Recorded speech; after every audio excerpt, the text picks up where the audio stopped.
النجاح يجي فاش يقرر الكل يستسلم وانت تقرر العكس. كان توماس إديسون في عمر 7 سنين منين جا من المدرسة هاز ورقة في يدو عطاها لمو تقراها. منين قراتها امه بكات وقال لها إديسون اش مكتوب في الورقة امي؟ قالت له المدرسة كاتبين انك انسان ذكي وانك طريقة تعلمك مختلفة وإحنا ما نقدروا نعلموك. وبعد سنين منين توفات أمه وقرا الحقيقة اللي كانوا كاتبين المدرسة، كانوا كاتبين ولدك غبي وفاشل. تصوروا معايا لو كان فعلا قالت له داكشي اللي كان مكتوب في الورقة، كان غادي يرفدها صدمة في حياته صراحة، حتى مو عتقت العالم.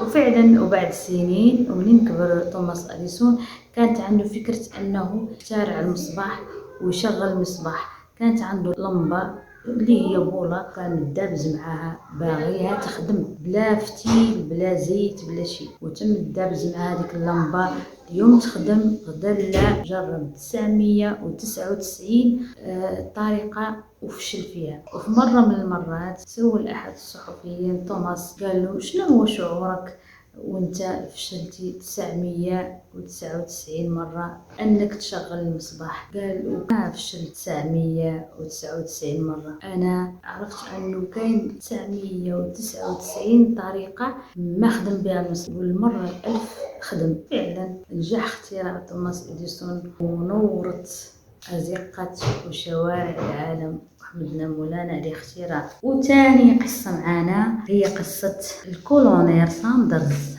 أو ديفيد ساندرز اللي هو قصته عجيبة نوعا ما. هو رجل تقاعد على 60 عام، وبدل ما أنه يمشي يشد الركنة ويحاني آخر يوم في حياته، هو قرر العكس. قرر أنه لازم يخلي بصمته في الحياة.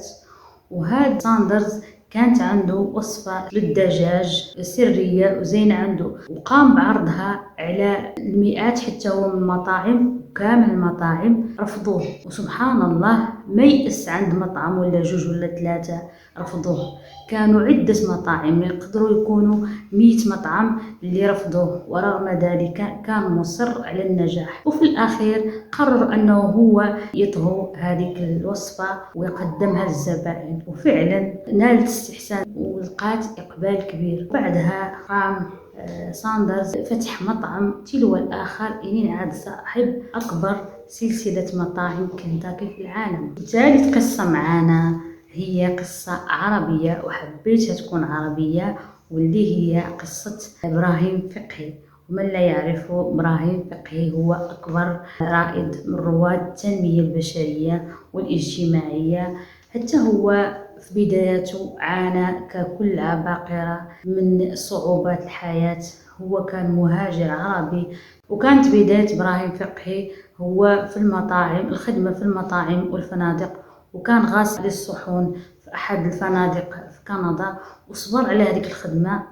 ومن فم عاد مدير أحد الفنادق اللي كان خدام فيها، ومن بعد طور نفسه وعاد مدير الأكبر سلسلة فنادق هذيك الدولة اللي كان فيها. وموقف طموح المرحوم إبراهيم فقهي عند هذا الحد فحسب، حتى هو نفس الشيء كان مصر أنه يخلي بصمته وطور من نفسه. كان زين عنده علم التنمية الذاتية والبشرية، وحتى هو طور نفسه في هذا المجال، حضر محاضرات وقرأ على هذا المجال. وحتى هو عاد يلقي محاضرات، يسجل برامج ويحضر ندوات حول العالم، وبذلك عاد أكبر رائد من رواد التنمية البشرية في العالم بأسره، وخصوصا العالم العربي رحمة الله عليه. مرحبا بكم. قصصكم كامل، سواء كانت القصص الناجحة أو القصص المؤلمة، حتى قصصكم المؤلمة